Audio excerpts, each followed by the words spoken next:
여러분 안녕하십니까? 라디오 전망대 이용선입니다.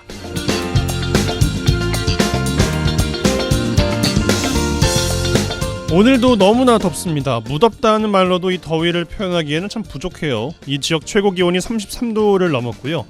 우리나라에서 가장 덥다는 곳 데프리카로 불리는 대구의 오늘 최고 기온이 36도에 육박했습니다. 상황이 이렇다 보니까 에어컨을 키면서 아침을 시작하게 되고요. 낮밤을 가리지 않고 에어컨을 켜게 됩니다. 잠깐씩 환기하려고 창문을 열게 될 때 청소기를 돌리다 보면 땀으로 된 몸을 시원하게 씻어내리면서도 또 너무 차갑다 싶어서 물 온도를 맞추고 있는 것도 발견하게 되죠. 덥다 하면서 에어컨을 강으로 켜두고 이 냉방병이 무서워서 얇은 긴팔을 걸치는 것도 같은 이치겠습니다. 이 밤낮으로 열기를 내뿜는 에어컨 실외기와 샤워 온도를 맞추기 위해서 보일러까지 틀어대는 어리석음과 이기심이 불현듯 깨달아졌어요. 그러면서도 한정된 화석연료를 걱정하고 지구의 기후 위기를 논하는 것이 과연 맞겠느냐? 이런 생각도 드는데요. 기후위기에 동참하려고 에어컨과 자동차를 소유하지 않는다는 사람들처럼 살 수는 없더라도 에어컨 온도를 조금만 내리고 더운 여름 찬물 샤워는 할 수 있지 않을까 이런 생각도 해보게 되는 여름입니다. 오늘 라디오 전망대가 준비한 소식입니다. 지역 소식들 뉴스 브리핑 통해서 들어보고요. 한국과 일본의 학생들이 전남교육청 국제교육원에 모여서 기후 환경과 문화에 대한 논의를 했다고 합니다. 교육원 이야기 준비되어 있고요. 언더독 토론도 이어집니다. 잠시 후에 뵙죠.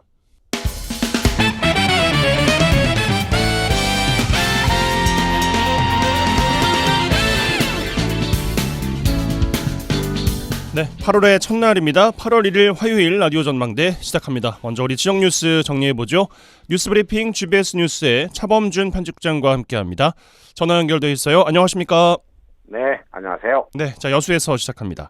여수시 교육청에서 지역 유치원에 지급하는 처우 개선비가 교사에게 제대로 지급되지 않고 있다는 의혹이 제기되면서 지역에 논란이 되고 있다고요? 네, 여수시에서 운영되고 있는 한 유치원에서 교육청에서 교사들에게 지급하는 처우 개선비, 일명 기본급 보조금이 횡령되고 있다는 의혹이 내부 제보자로부터 제기됐습니다. 보도에 따르면 여수시 특정 유치원에서 근무했다는 한 관계자는 최근 언론을 통해 해당 유치원 내부에서 회계 관련 비리가 진행되었다며 유치원 인허가 취소 등 강력한 행정조치를 요구하고 기본급 보조금 횡령과 실업급여 부정수급 내용을 여수경찰서에 고발한 것으로 알려지고 있습니다. 유치원 내부 비리가 일종의 공익제보로 외부에 알려지게 된 셈인데요. 해당 유치원은 교육청이 교사들에게 직접 지급한 보조금을 원장 개인 통장으로 입금시키는 방법으로 2019년 7월부터 2021년 2월까지 1년 7개월에 걸쳐 2,500만 원을 가로챘다는 의혹을 받고 있습니다. 유치원 교사 급여는 일선 유치원에서 기본급을 부담하고 교육청에서 추가로 기본급 보조금을 교사에게 직접 입금하는 방식으로 책정되는데 기본급 보조금은 2019년 당시 교사 1인당 65만 원 정도였고 현재는 80만 원 정도에 이른다고 합니다. 해당 유치원은 교사들이 교육청이 지급한 보조금을 받으면 다시 원장 명의의 통장으로 입금시키게 하는 수법으로 교사 1인당 62만 원에서 65만 원 정도의 보조금을 착복했다는 의혹을 받고 있습니다. 그런데 해당 유치원은 코로나19 방역활동지원금의 지급 과정에서도 실업급여 부당수급에 관여한 추가 의혹을 함께 받고 있는데요. 방역도우미를 운영하는 과정에서 서류상의 자원봉사자와 실제 근무한 자원봉사자가 달랐다는 의혹이 제기됐습니다.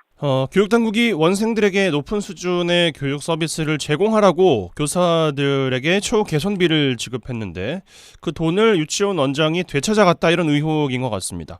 관련 제보를 접수받은 여수시 교육지원청 미온적인 대응도 논란이 되고 있다고요? 네, 해당 유치원의 내부 비리 의혹에 대해 관련 내용을 진정서로 접수받은 여수시 교육지원청이 적극적인 대응을 하지 않았다는 주장이 제보자로부터 제기되면서 지역 교육당국의 처신도 논란이 되고 있습니다. 해당 제보자는 자신이 근무했던 유치원의 문제점을 폭로하는 진정서를 여수시 교육지원청에 제출했지만 교육당국이 제대로 조사하지 않고 형식적인 조사에 그쳤다고 주장하고 있습니다. 제보자는 교육지원청에 해당 유치원의 처우 개선비 횡령건에 대해 구체적인 액수까지 제시하며 진정서를 제출했음에도 불구하고 여수시 교육지원청이 해당 유치원에 근무 중인 교사들의 통장 입금 내역 등을 확인하지 않고 의혹을 마무리지었다고 주장하고 있습니다. 제보자의 이 같은 의혹 제기에 대해 여수교육지원청은 언론을 통해 전화 통화와 대면 조사, 서류 등을 통해 사실을 확인한 결과 교사들이 입금 사실을 부인했고 수사권이 없어 통장 내역까지 확인할 수 없었다며 조사 권한에 한계가 있었다는 입장입니다. 해당 유치원 원장 역시 제보자의 주장은 전혀 사실이 아니고 횡령 의혹은 교육청의 조사를 통해 입증된 것이 아니냐며 의혹을 전면 부인하고 있습니다. 이 관련 의혹에 대해 일단 경찰에 고발장이 접수된 상황이니 관련 제보가 사실인지 아닌지는 이 수사를 통해 밝혀질 것인데요. 그 결과에 따라 제보자의 허위 제보인지 아니면 여수시 교육지원청의 특정 유치원에 대한 감싸기 행정인지 둘 중 하나는 반드시 그 책임을 져야 할 것으로 보입니다. 예. 후속은 추가 내용이 나오면 또 전해드리는 것으로 하죠. 자, 광양으로 가겠습니다. 최근 광양시 일부 임대아파트 사업자가 부도 처리되면서 일부 세입자들의 분양 전환이 차질을 빚고 있습니다. 지역 정치권이 전담팀을 구성하고요. 피해 입주자들의 구제에 나서고 있어요. 네, 더불어민주당 광양시 지역위원회가 광양 지역 내 공공임대아파트 사업자들의 부도 처리와 관련해 분양 전환이 아직 이루어지지 못한 세대의 분양 지원이나 공공임대주택 아파트 관련 문제를 지속적으로 해결하기 위한 전담팀을 구성했습니다. 더불어민주당 광양지역위원회는 민주당 시의회 의장과 광양시의회 민주당 시의원, 지역 공공임대아파트 임차인 대표 등 20여 명이 참석한 가운데 지난주 공공임대아파트 분양지원 TF 1차 회의를 개최했습니다. 현재 광양 지역 내 공공합 임대아파트 단지 중 임대사업자가 부도 처리된 아파트는 송보파인빌 5차와 송보파인빌 7차, 태안노블리안, 남해오네트 아파트 등으로 알려지고 있습니다. 이 중 송보파인빌 5차와 송보파인빌 7차, 태안노블리안 등은 분양 전환을 신청하고 이 분양 전환 승인을 받은 상태인데요. 지역 임대아파트 입주자 중 아직 분양을 받지 못한 세대는 총 500여 세대에 이른 것으로 알려지고 있습니다. 네, 각 아파트마다 임대사업자나 입주민들의 사정이 제각각일 텐데 입주민들의 분양 지원 활동이 보다 적극적으로 이루어져야 될 것 같습니다. 어떻습니까? 네, 광양시 남해오네트 임대아파트의 경우는 지난해 6월 부도가 발생하고 아직 1년 6개월이 지나지 않아 임대사업자 부도에 따른 분양 전환 신청을 하지 못하고 있는 상태인데요. 임대사업자가 부도 처리될 경우 현행법에서는 임차인 대표회의를 구성해 임차인들이 분양 전환 승인을 신청할 수 있도록 하고 있습니다. 민주당 광양지역위원회 분양지원 TF회의에 참석한 지역 임차인 대표들은 광양시가 나서서 보증보험 미가입세에 대한 실태를 제대로 파악하는 것이 우선이고 광양시가 담당 인원을 늘려 임대주택 분양에 따른 피해를 막아야 한다고 주문했습니다. 또한 지역 임대주택 임차인들은 분양 전환이 이루어지지 않은 세에 대한 실태 파악도 중요하고 또 분양에 문제가 있는 세대에 대해 지자체 차원의 파악이 필요하다고 주문했습니다. 임차인분들의 주장을 정리를 해보겠습니다. 지역 정치권뿐 아니라 광양 지자체 행정 조치가 필요하다 이런 요구 아니겠습니까? 네, 민주당 지역위원회는 이번 1차 TF회의를 계기로 지역 임대아파트 임차인들의 요구사항을 정리해 적극적으로 민원에 대응한다는 방침입니다. 민주당 지역위원회는 다음 회의에서는 민주당 차원에서 필요한 사항이 무엇인지 구체적으로 요청하도록 제안했고 이 광양시 관계자도 2차 회의부터는 참석할 수 있도록 하겠다 이런 입장을 관내 아파트 임차인 대표들에게 설명했습니다. 더불어민주당 광양지역위원회는 앞으로 공공임대아파트 분양 지원이나 공공임대주택 아파트 문제를 지속적으로 해결하기 위해 시의회와 임차인, 의원실, 민주당 차원의 간사를 선출하고 대응하겠다는 입장입니다. 이 지역의 정치권이 법률이나 조례 개정 등 입법 지원 활동이라는 소극적인 자세에서 벗어나 직접 전담팀을 구성하고 인력을 배치해 주민들의 민원을 해결하려는 시도를 하고 있다는 점에서 일단 참신한 시도로 평가됩니다. 네, 좋은 결과도 있었으면 좋겠습니다. 뉴스브리핑 GBS 뉴스의 차범준 편집장과 함께했어요. 고맙습니다. 네, 고맙습니다.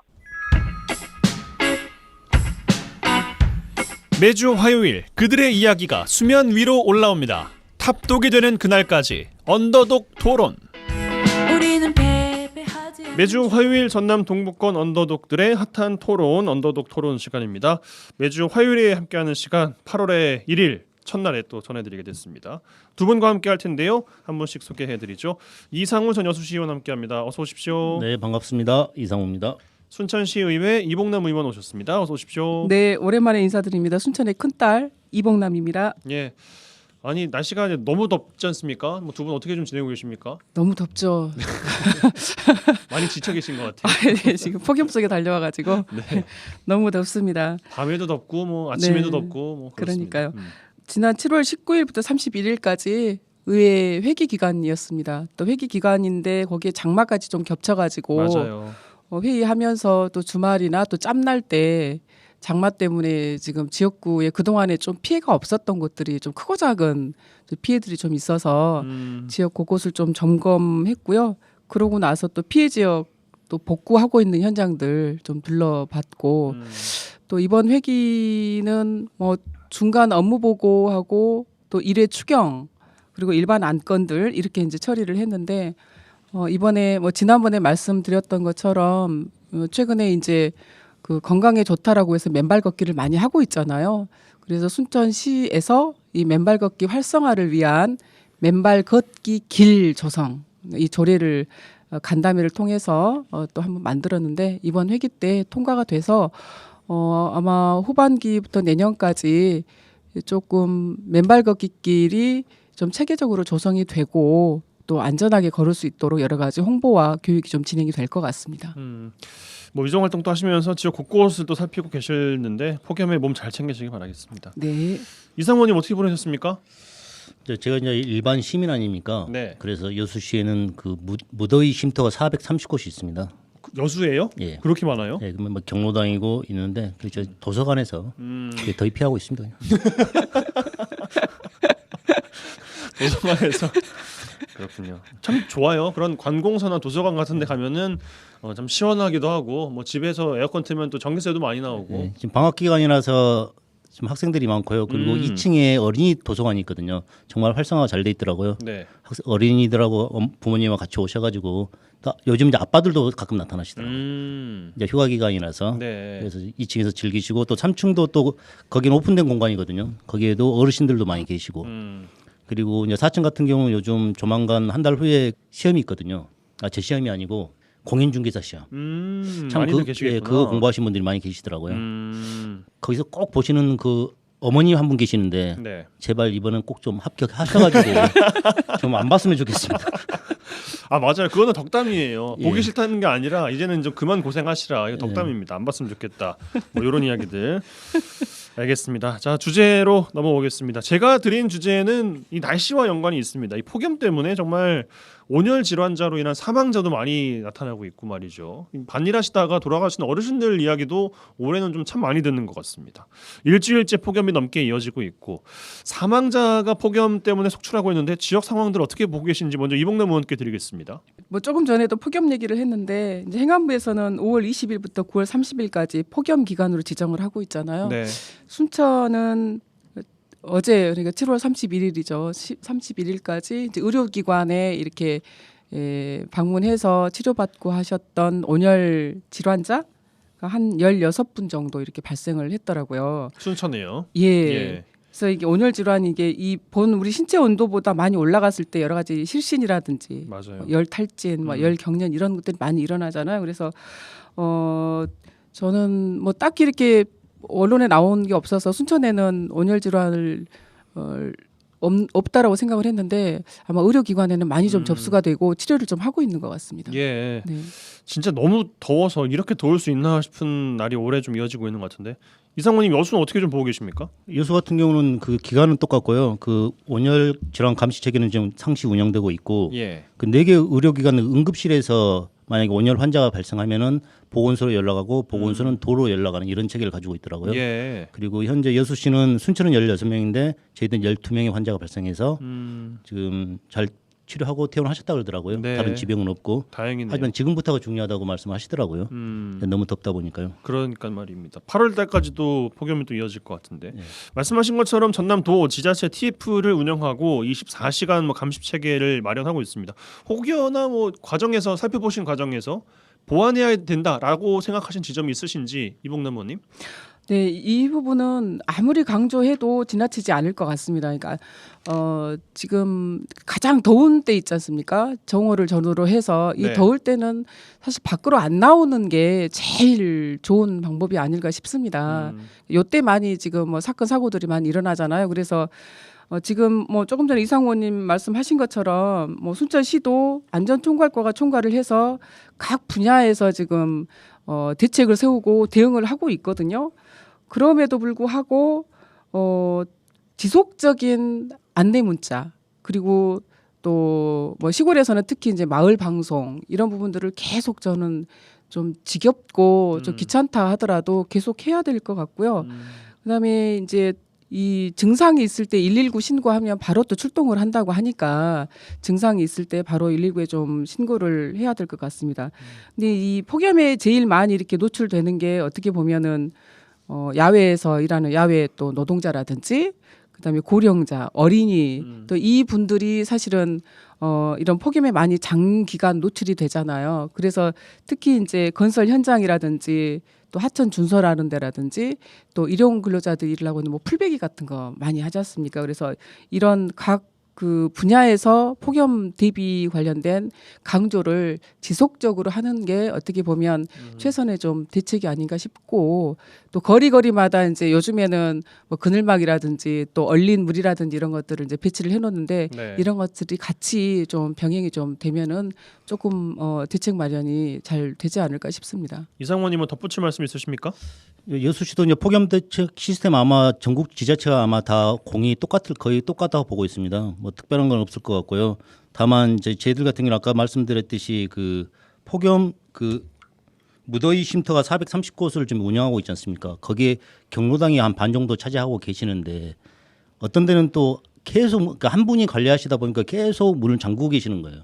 무더위 쉼터라 운영되고 있는데 그 저도 있을 때도 계속 항상 지적이 된 내용인데 네. 지금 이 현황을 좀 알아보니까 또 이런 문제도 계속 발생하고 있다고 그러더라고요. 그 담당은 이제 동사무소에서 관리를 하셔야 되는데 좀 더 예찰 활동을 더욱더 좀 강화하셔가지고 그 무더위에 지치신 어르신들이 좀 가서 편히 쉬실 수 있도록 그런 부분도 좀 세심하게 관찰을 해야 할 것 같습니다. 네, 이복남원님 요즘에는 그냥 그 선풍기를 틀어놔도 그 더운 바람이 계속 도니까 이 에어컨 아니고서는 참 힘든 날씨가 이어지고 있지 않습니까? 그렇죠. 그래서 그 소외계층에 지원되고 있는 냉방비 에너지 바우처 네. 요 지원 좀 더 늘려야 된다 이런 지적도 나오고 있더라고요. 네, 이게 해마다 나왔던 얘기고 이제 앞으로도 더 나올 것 같습니다. 순천도 전년 대비해서 그렇게 크게 많이 이렇게 예산이 뭐 많이 더 확보되고 이런 건 아닌데 네.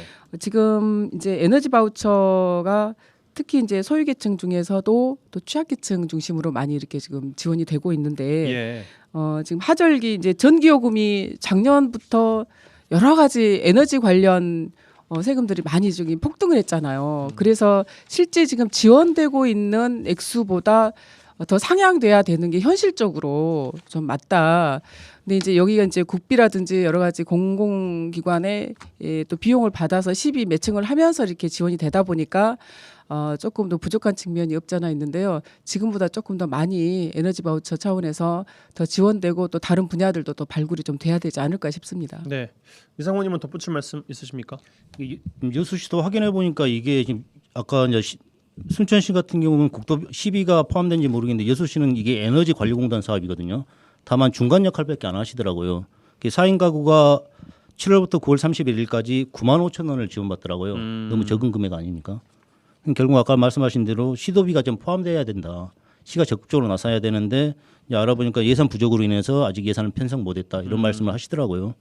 하루빨리 그 에너지 복지가 필요하신 분들을 위해서 예산을 좀 편성해야 되지 않을까 이렇게 생각합니다. 알겠습니다. 제가 드린 주제 폭염 대책 이야기 이 정도로 정리해 보고요. 잠시 전하는 말씀 광고 듣고 와서 두 분 언더독 패널들께서 꺼내신 주제 나눠보죠.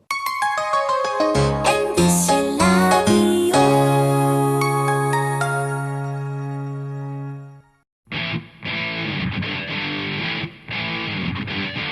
젊고 당찬 시사 생활밀착 뉴스 이용선의 라디오 전망대.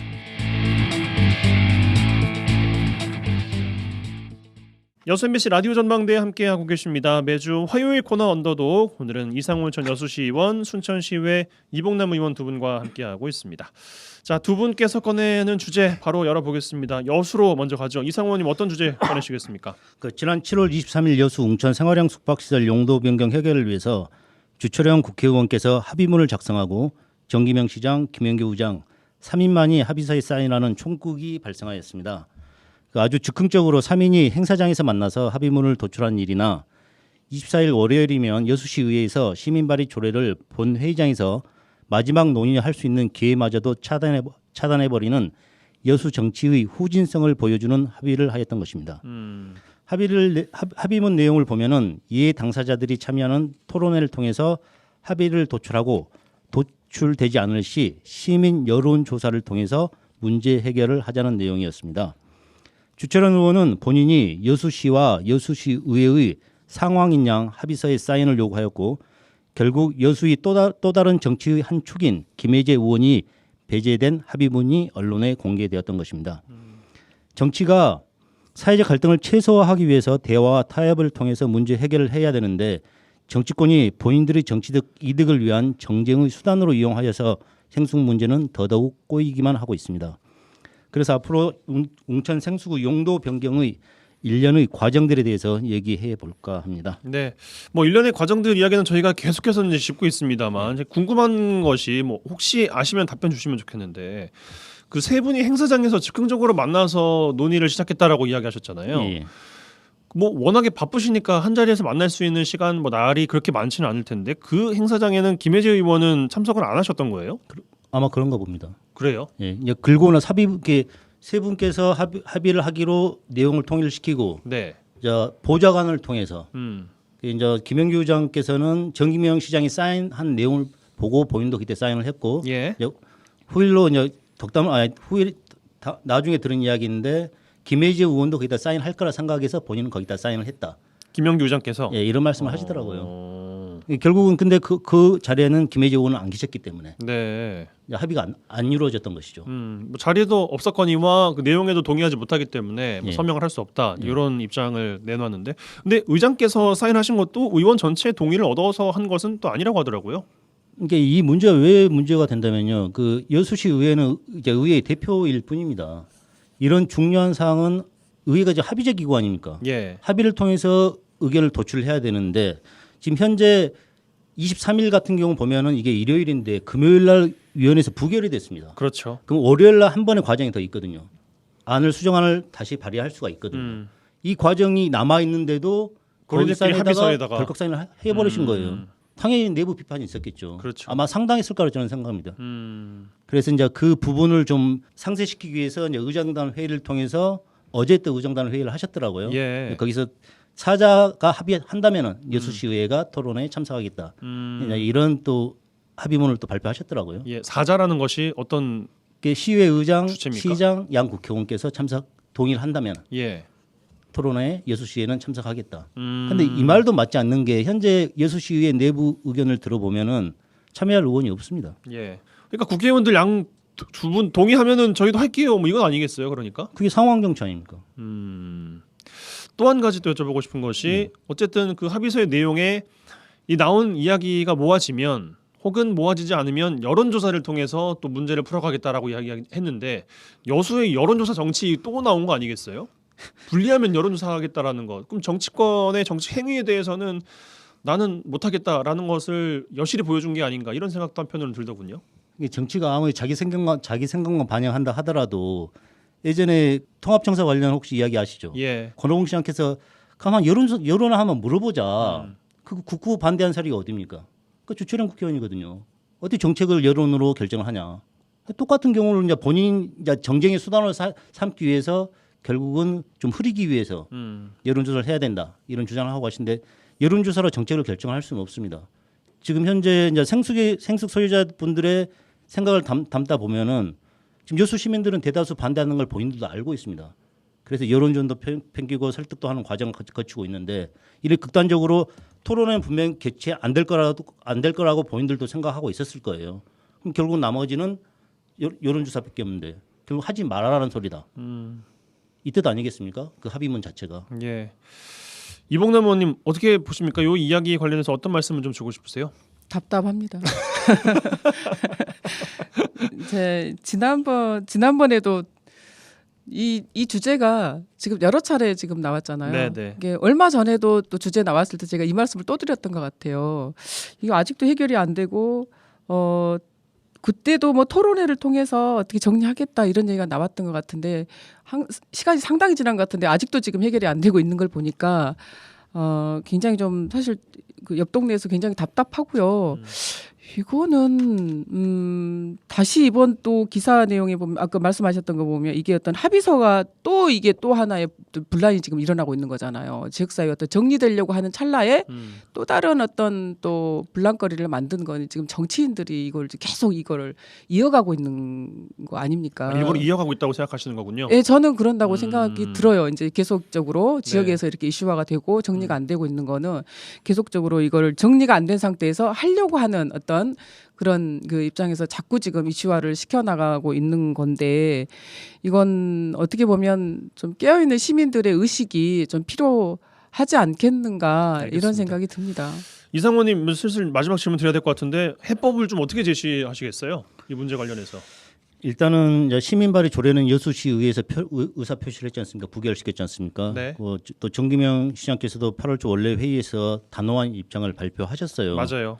그리고 불가하다. 불가하다. 그 합의문에 사인 안 하신 김혜재 국회의원께서도 그 조례를 개정하는 부분은 시 정부와 시의회의 몫이다. 본인이 관여할 부분이 아니다. 예. 이렇게 선을 딱 그으셨거든요. 그래서 아마 지금 현재는 좀 일단락된 분위기인데 그래서 생숙 소유자들은 안타깝지만은 일단은 그 본연의 생숙의 용도로 사용하는 방법을 일단 강구를 하셔야 될 것 같고 그리고 일각에서는 그 운영 위탁사를 끼고 그 장기 투숙하는 방법을 또 강구하고 있다고 그러시더라고요. 그 부분도 좀 잘 해결됐으면 좋겠지만은 아무튼 저는 좀 아쉬운 게 그 시의원들이 토론회나 공청회 많이 하지 않습니까? 예. 근데 정치적으로 어려운 문제들은 관여를 안 하려고 하고 있습니다. 특히 제가 있었을 때는 저는 그런 걸 했었거든요. 본회의장에 이제 회기가 아닌 날 본회의장에 이 당사자들을 모시고 질의응답하는 과정을 저는 거쳤거든요. 26명이 단상에 앉아 있고 그분이 그 앞에 나가서 발표를 하시면은 그에 대한 질의응답을 통해서 뭐가 진실이고 뭐가 아니다는 것을 알아야지 의사결정을 할 거 아닙니까? 네. 이런 과정이 좀 있어야 되는데 좀 아쉽더라고요. 결국은 시민의 대표께서 좀 이런 부분들도 다시 한번 생각을 해 보셔야 될 거라고 생각합니다. 알겠습니다. 요 정도로 여수 이슈 마무리하겠습니다. 순천으로 가죠. 이봉남 의원님 어떤 주제 꺼내시겠습니까? 예, 저 오늘은 그 상병수당 제도에 대해서 안내 겸 또 네. 이렇게 또 이렇게 활용을 좀 많이 했으면 좋겠다라는 차원에서 상병수당. 예, 상병수당. 이게 아프면 쉴 권리라고 이렇게 지금 얘기를 하고 있는데 이등병 일병 수당 아니고 상병수당. 저도 처음에 상병이라고 그래서 예, 상처를 입거나 앓는 일이 있었을 때 수당을 받는 지원하는 이런 이제 제도인데 노동자가 업무상 질병이나 부상, 장애를 입은 경우에는 산업재해보상보험법에 의해서 여러 가지 보상을 받을 수 있잖아요. 근데 업무 외의 질병이나 부상일 경우에는 여러 가지 보상을 받을 수 없습니다. 예. 그런데 이 상병수당이라는 것은 노동자가 업무 외의 질병이나 부상으로 인해서 경제 활동이 어려운 경우에 치료에 집중할 수 있도록 소득을 보장해 주는 제도거든요. 이 제도는 국민건강보험법에서 지금 법으로 이제 부가급여로 명시가 되어 있는 사항인데 코로나19 때 이 노동자가 아프면 쉴 권리를 보장해야 된다. 그리고 감염병 확산 방지 차원에서 상병수당에 대한 사회적인 요구가 높아지면서 2022년에 1단계로 추진이 좀 됐었고요. 네. 이거는 이제 질병으로 인한 빈곤 예방 또 제때 치료를 받을 수 있도록 하는 국민의 건강권 확대 그리고 사회 전체적으로는 노동 생산성을 높이고 감염병 확산을 방지하라는 목적으로 2025년에 이제 본격적으로 추진을 할 건데 1, 2, 3단계로 나눠서 지금 올해는 이제 2단계로 이렇게 추진을 하고 있는 사회보장제도 중에 하나입니다. 네. 그러니까 노동자분들이 겪고 있는 사각지대를 좀 더 메워주겠다라는 취지 같습니다. 네. 전국에서 6개의 지자체가 시범으로 이 상병수당을 실시하고 있는데 어떤 제도인지는 소개를 해주셨고 순천 경우에는 1년 동안 어떤 성과가 좀 있었어요. 그러면 순천은 1단계 이제 시범 사업으로 추진을 했던 곳인데요. 보건복지부에서 이 사업을 추진하거든요. 예. 그래서 2022년 7월부터 올해 6월 말까지 1단계 했고 그다음에 올해 7월부터 내년 이제 6월까지 2단계를 하는데 순천은 작년 1년간 한 1,111건이 접수가 됐더라고요. 예. 그래서 1,065명의 노동자에게 약 7억 700만 원 가량 지급이 됐는데 이제 이거는 시비로 지원이 되는 게 아니고요. 이제 순천시가 보건복지부 사업으로 신청을 해서 선정이 된 거기 때문에 사업 추진은 국민건강보험공단 순천곡성지사에서 이렇게 하게 됩니다. 그리고 사업 대상자는 모든 또 노동자들이 다 해당되는 거는 아니고 직장 근로자라든지 특수고용직, 또 플랫폼 노동자, 자영업자 이런 취업자에 대해서 지원이 되고 공무원은 지원 대상에서 제외가 되고 있거든요. 그래서 거기 거주하고 있는 게 순천 지금 여수나 광양은 시범 사업을 추진을 안 하고 있잖아요. 그래서 순천에 거주하고 있거나 사업장이 순천에 있어도 만 15세 이상, 만 65세 미만인 이 노동자들에 대해서 해당이 되는 사항입니다. 이상훈님 뭐 상병수당 관련해서 주실 말씀 어떤 게 있을까요?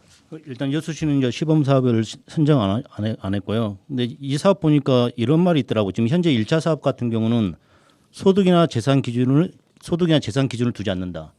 보편적 복지를 하고 있다는 소리예요. 재산에 관계없이 모든 사람들이 근로 외에 그 질병에 걸렸을 때는 다 지원을 해준다. 이게 이제 2차, 3차 시범 사업이 계속 이루어질 것인데 이 부분이 계속 적용이 되지 않을까. 저는 돼야 된다고 보고 있습니다. 보편적으로 적용이 돼야 될 것이다. 예. 예. 이봉남원님 뭐 2단계, 3단계 이제 확대해서 시간이 갈수록 적용이 되겠습니다만 뭐 보완해야 될 점이 있다면은 어떤 것들이 있을까요?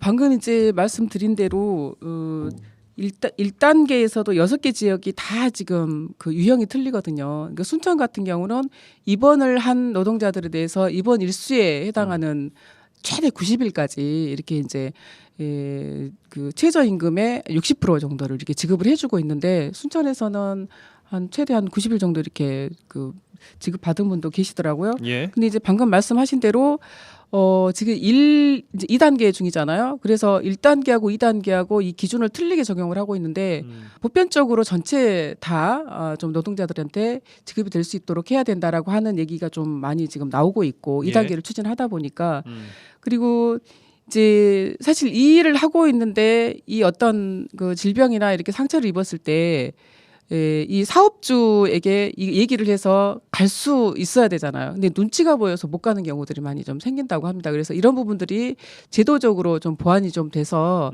이런 경우가 발생을 했을 때 어느 때라도 갈 수 있게끔 하는 이런 제도적인 부분이 좀 받쳐져야 된다라고 생각을 하고요.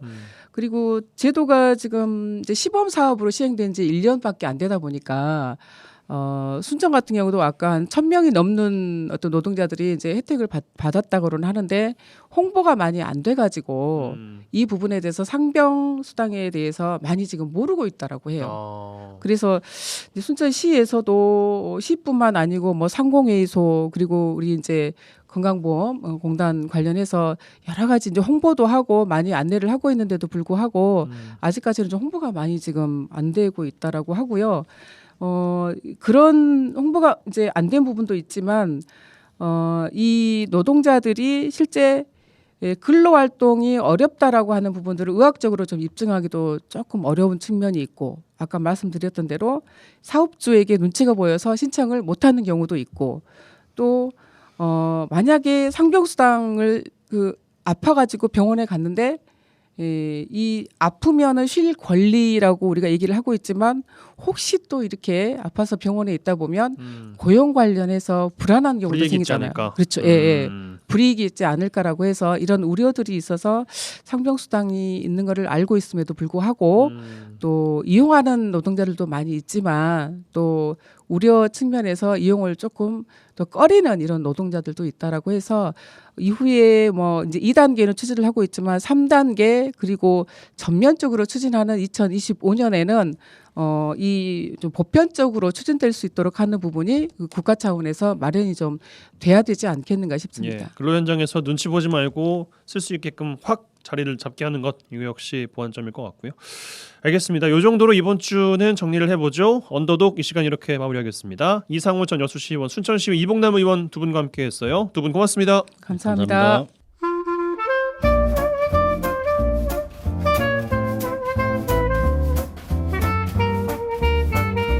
네, 전라남도 교육청 국제교육원과 함께하는 교육원 이야기 시간입니다. 김지연 리포터 나와 계세요. 어서 오십시오. 안녕하세요. 네, 한 달 전쯤에 저희가 교육원 이야기 전해드린 기억이 납니다. 네. 오늘 두 번째 마지막 시간인데 전라남도 교육청 국제교육원에서 글로벌 인재로 성장하게 될 한국, 일본 친구들이 모였다고요? 맞습니다. 전남교육청에서 국제교육 교류가 활발한 일본 사가현 그리고 고치현의 학생 21명, 전라남도 학생들 21명이 캠프에 들어간다고 해서 여수시 돌산에 위치한 교육원을 찾아가 봤습니다. 예. 첫날 입소식과 또 아이스 브레이킹을 통해서 클래스와 파트너도 정하고 또 4박 5일간의 일정을 소화하게 되는데요. 서로의 문화를 배우고 또 미래의 꿈까지 응원하는 그 현장 만나보시죠.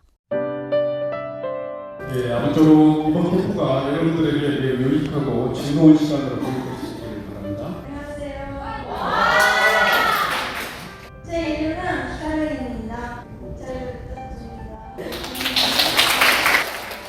네, 안녕하세요. 저는 전라남도 교육청 국제교육원에서 국제교류 업무를 맡고 있는 교육연구사 이정민입니다. 반갑습니다. 반갑습니다. 네, 전라남도 교육청 국제교육원 여수에 위치하고 있습니다. 네, 우리 국제교육원은 세계 시민 역량을 갖춘 글로벌 인재 육성을 목표로 외국어 역량 강화, 다문화 역량 강화, 그리고 세계 시민성 함양을 위해서 설립된 기관입니다. 오늘 제가 연구사님을 만난 이유가 있습니다. 소개 좀 해주실래요? 네, 우리 전남교육청은 일본 사가현 교육청과 2014년도에 업무 협약을 체결했습니다. 그 이후로 다양한 국제 교육 협력 사업을 진행해 왔는데요. 지금 아시다시피 3년간 코로나로 대면 교류가 중단되었잖아요. 올해 호전되어서 다시 전면 재개하게 되었습니다. 네.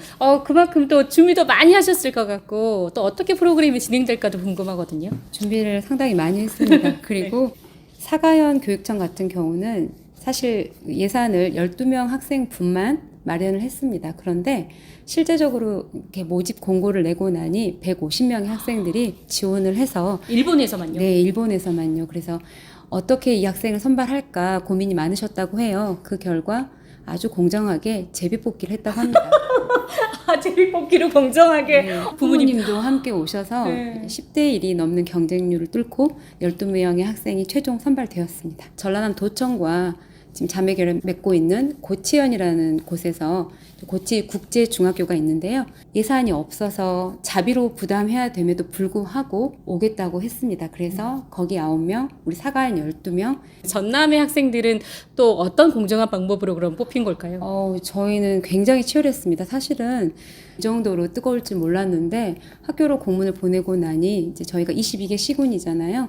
모두 이제 학교장 추천서도 받으셨고 또 본인 소개서에 여러 가지 새로운 친구를 만남에 대한 기대라든지 일본과 어떤 관련된 관심사들을 써주셨는데 우리 5분의 심사위원 위촉에서 치열한 경쟁 끝에 21명의 학생들을 최종 선발을 했습니다.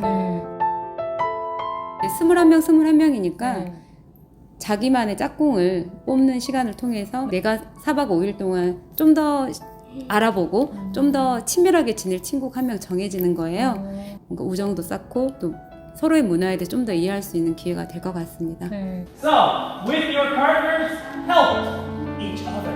정연재 partner, 마타수오카 코코미. Okay, partner. 안녕하세요. 저는 여수 3일중학교 다닌 정우주입니다. 처음에 자기소개서를 작성을 하고 그걸 제출을 해서 들어오게 됐어요. 그때 전 제가 지금까지 어떻게 공부했는지랑 여기서 배운 것들을 어떻게 제가 앞으로 생활하는데 녹여낼 것인지 그런 것들 위주로 작성을 했는데 그렇게 해서 되지 않았나. 네. 어떤 기대감이 있어요? 처음 보는 사람들을 대할 때 제가 떨리거나 그런 것들을 좀 줄이고 싶어요. 그것 때문에 제가 학교에서도 여러 활동을 하고 그랬었는데 그런 것들을 줄이는 게 가장 큰 목표고요. 두 번째로는 이제 새로 보는 친구들과 만나면서 교우 관계라던가 사람 관계 같은 것도 넓히면 좋지 않을까라는 생각이 들어요. 안녕하세요. 저는 장흥 향원중학교에서 온 3학년 이로운입니다. 이 캠프가 엄청 진취적인 활동이라고 들어서 꼭 참가하고 싶었어요. 제가 꿈이 진로가 이제 역사 교사랑 관련이 있어서 이제 한국이랑 일본이 이제 역사적으로도 깊은 관계이고 가깝고도 먼 나라라고 생각을 해서 문화적으로 좀 다가가고 싶은 마음도 있었고, 또 이번 기회를 통해서 이제 제가 꼬인 역사 그 실 웅터리를 풀 수는 없지만 그래도 더 앞으로 나아가는 미래적으로 파트너가 될 수 있지 않을까 생각을 해서 그거를 준비를 한 것 같아요. 굉장히 많은 시간을 이제 함께 하게 될 텐데 네네. 어떤 기대감을 갖고 있어요? 또래 학생들이다 보니까 그걸 알아가기에는 조금 4박 5일이 부족하지 않나라는 생각도 들고, 이 기회뿐만이 아니라 앞으로에 있을 그런 만남, SNS를 통해서라든지 이제 일본 친구들의 생각도 궁금하고 그런 걸 알아갈 수 있는 기회가 될 것 같아요. 고치 국제중학교 3학년 가와바타 가나데라고 합니다. 이번에 처음으로 한국으로 왔는데 음식이 다양하고 여러 경험을 할 수 있어서 굉장히 기쁩니다. 짝꿍은 마음에 드는 학생이 적극적인데 친해져서 매우 좋습니다. 일본이란 문화라든가 언어에서 떠나서 다른 나라에 와서 다른 사람들, 친구들이랑 같이 생활을 하면서 많은 것을 배우고 가고 싶습니다.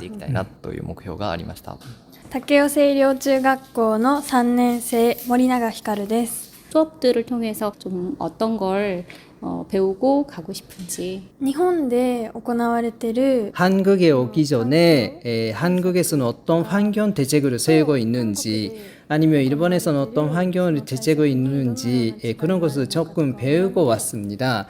그래서 앞으로 그런 부분을 서로 공유를 하면서 지금 세계가 안고 있는 온난화 문제, 환경 문제에 대해서 뭔가 해결책을 모색하고 이야기를 하고 싶습니다. いろんなことの対策につなげられたらいいと思います。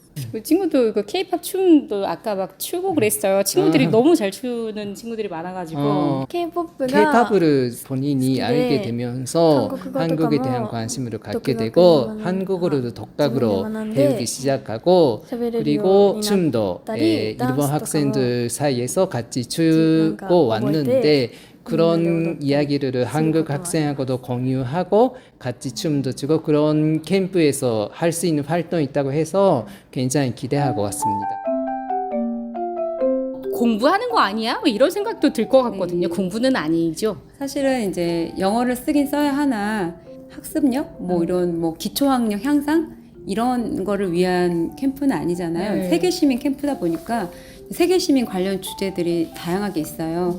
모두의 관심사 있는 환경부터 뭐 기후 위기로 대변되는 환경 문제, 인권, 문화 다양성 이런 여러 가지 가지들이 있는데 그것을 체험 활동을 중심으로 즐겁게 배울 수 있게 디자인된 캠프입니다. 하나 예를 들자면 수조에다가 기름 유출 상황을 만들어서 그거에 대해 고민을 해보고 해결책을 찾아보고 하는 활동들을 영어로 하는 수업이 있거든요. 끊임없이 움직이면서 거기에 담겨있는 이슈를 좀 생각해보는 그런 식으로 좀 접근을 하고 있어요. 세계 시민이 되기 위한 가치들을 직접 체득할 수 있도록 이렇게 디자인했고요.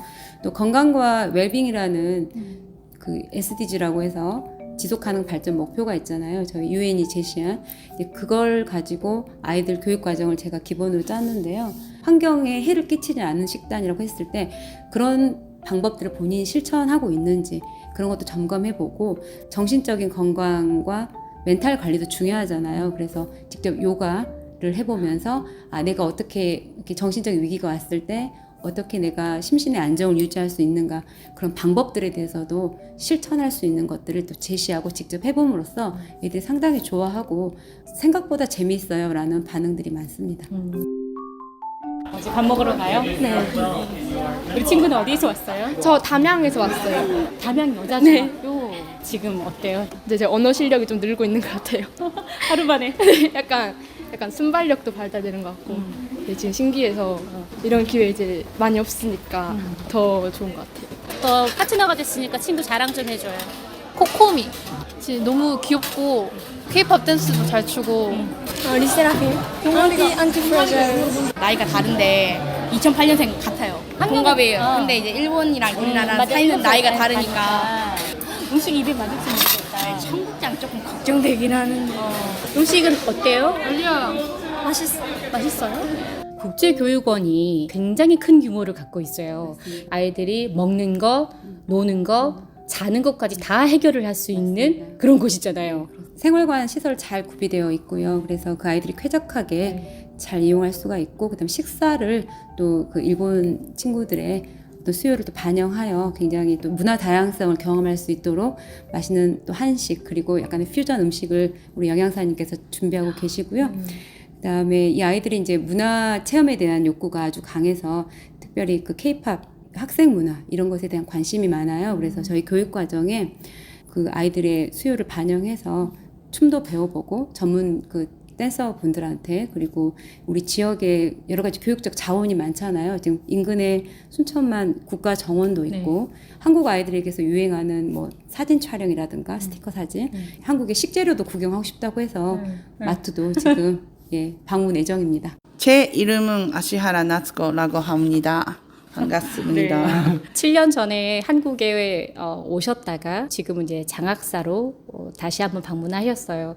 7年前に、学校間の交流で、韓国を訪れた際も、生徒は韓国に行くことをとても喜んでいて 7년 전에 중학교 선생님으로 여기 방문을 한 적이 있는데, 그때 느낀 것은 서로가 직접 만나야 친해지고, 그리고 인상도 깊어지고, 그러니까 지역도 많이 만든다는 생각을 했습니다. 네, 아시다시피 그동안 코로나로 못 만나는데 요즘 일본 학생들도 한국에 대한 관심이 많이 많아져서 12명 모집을 하는데 130명 이상 학생이 신청이 들어올 정도로 요즘은 많이 인기가 늘어났다는 것으로 실감을 했고, 그래서 온 학생들이기 때문에 이번에 캠프에서 굉장히 유익하고 좋은 시간을 많이 보낼 거라고 생각을 합니다.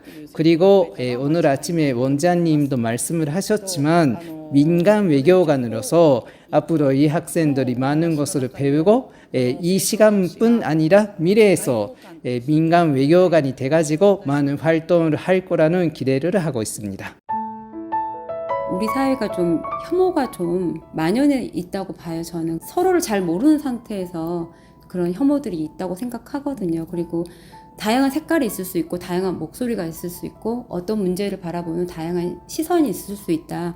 근데 그거는 이제 다른 것들을 만나고 받아들이면서 그런 것들이 가능하다고 생각하거든요. 그래서 한국과 일본에 다르게 자란 학생들이지만 서로를 통해서 그러한 가치들, 그리고 상대방을 다름을 존중하는 것, 그것이 왜 중요한지를 좀 알았으면 해요. 그리고 그것을 깨달을 수 있는 많은 기회들을 주는 게 저희 기관의 존재 이유라고 해야 될까요? 앞으로 좀 더 다양한 교육 사업들이 이루어졌으면 좋겠습니다.